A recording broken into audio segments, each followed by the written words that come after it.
Hello, and we are back with another rendition of the Rocket Sports Report. As usual, I am the assistant sports editor, Jordyn Bennett. And I'm the sports editor, Cody Nespor. This week we have a lot for you, and we are back in our normal fashion. We have baseball, lacrosse, softball, and track and field, but we're going to kick it off with baseball. Cody, tell us a little bit about what's going on. Well, this weekend, the baseball team went up against the University of Pitt at Johnstown. They took 3 of 4 from the Mountain Cats, and that puts them at 15-6 overall for the season and 7-1 in conference play. Without a doubt, the highlight player from the weekend was junior catcher Tyler Walters. Walter went 10 for 16 with a whopping 13 RBIs, 9 runs, and 3 home runs. His home run from Monday you can see here. With those 3 home runs, he surpassed Slippery Rock great Matt Adams in career home runs. Walters with 30 and Adams finishing his career with 27. This weekend they play Mercyhurst, who head coach Jeff Messer said is undoubtedly the best team in the conference regardless of East or West. So that's really going to be, I think, a big determination on how far they can go in conference and whenever the conference tournament rolls around. You know, that's a big feat for Walters. You know, he's really automatic at the plate. But you know what? There's some people doing really big things over in lacrosse, too. So let's head over to there. With women's lacrosse, they suffered their first loss of the season on Sunday against a 5-3 loss against Bloomsburg University, which puts them at 7-1 and moved them down to second in the conference. Sophomore attacker Tia Torsia, she had 2 goals, which really, helped out. But it really helped out even more today because we just got news that the team got back in their normal fashion and beat Wheeling Jesuit 14-3. Now, Tia Torsia had a hat trick, and that put her as the leader on the team in goals. But now she's actually tied with Caitlin Palladino, who fortunately is our athlete of the month, and you will be hearing a lot more about Palladino. But to give you a little bit about what she's done this season, she has 22 goals overall, obviously tied for first, but also leads and assists with 7. Torsia and Palladino are probably the star players right now on the team, but as the lacrosse coaches have told me and have talked a little bit, they're really a balanced team. So they're not focused on either one, but those two are seeming the most dominant. So we're going to definitely look at more of both of them from the future. But look out for more Palladino as our athlete of the month. How far do you think lacrosse can go this year? Obviously, they got off to the good 7-0 start. They had that first setback, but then today they come around and win big.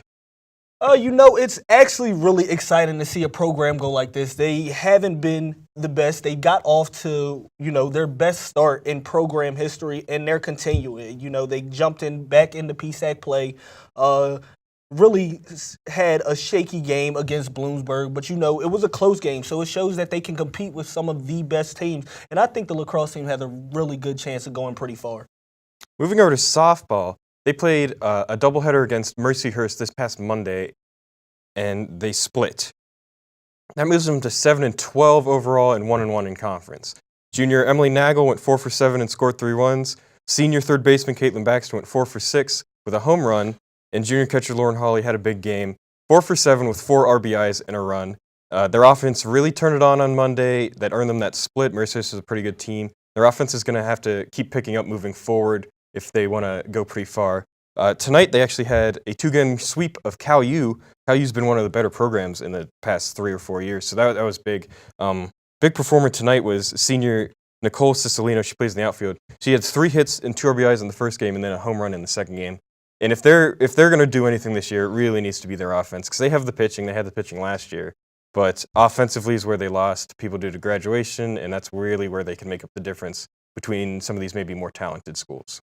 Yeah, the softball team is only a few games from last place, and this win today definitely is a huge confidence booster. But one team that definitely had a great showing of wins is the outdoor track and field team. They hosted the Dave Labor Invitational over the weekend, and there was a number of event winners on the men's and women's side. So starting off with senior Brandon Vanderbrook, he took the 100-meter dash. Freshman Ian Neves took the 110-meter hurdles. Senior Jacob Van Houten took the 400-meter hurdles. The 4x400-meter relay team won, as well as senior David Reinhardt won the discus. Now, moving on to the women, senior Jasmine Bailey took the 100-meter and 200-meter. Senior Kevin Evans also took 2 races with the 110 hurdles as well as the 400. The 4x100 relay team and 4x400 relay team won, as well as freshman Madeline Marshall, who took the pole vault. They will next compete at Liberty University in PSAC West Invitational this upcoming weekend. Hopefully they can have the same outcome. Well, the big boost for the women was senior Jasmine Bailey. She won 2 races this past weekend. She's a big boost. The weird thing with her was she didn't have any indoor eligibility left, so she actually sat out this winter, but she's back on the outdoor team. And remember, the women had a really good showing at the PSAC indoor championships. So if you add her into the mix, you know, who knows, they could probably take the outdoor. I'm guessing. You know, with an indoor and outdoor track season, that's a long time to be really running your body and really doing a lot of things. So it actually might have worked for her benefit to train, and obviously going into this invitational, you can see that she was able to use that to her benefit. You know, but obviously we cover a lot of these sports and you guys aren't getting the full story. So if you really want an in-depth report of everything that goes on at these games, please check out the onlinerocket.com with a number of stories from baseball to softball, lacrosse, and track, as well as multiple features, and find out who Caitlin Palladino really is coming up in the near future on the onlinerocket.com. That's right. We have stories covering each one of these games and all the games this weekend, including a feature on Tyler Walters passing Matt Adams coming up, and a feature on Caitlin Palladino as our Athlete of the Month. Those will be out this weekend or early next week.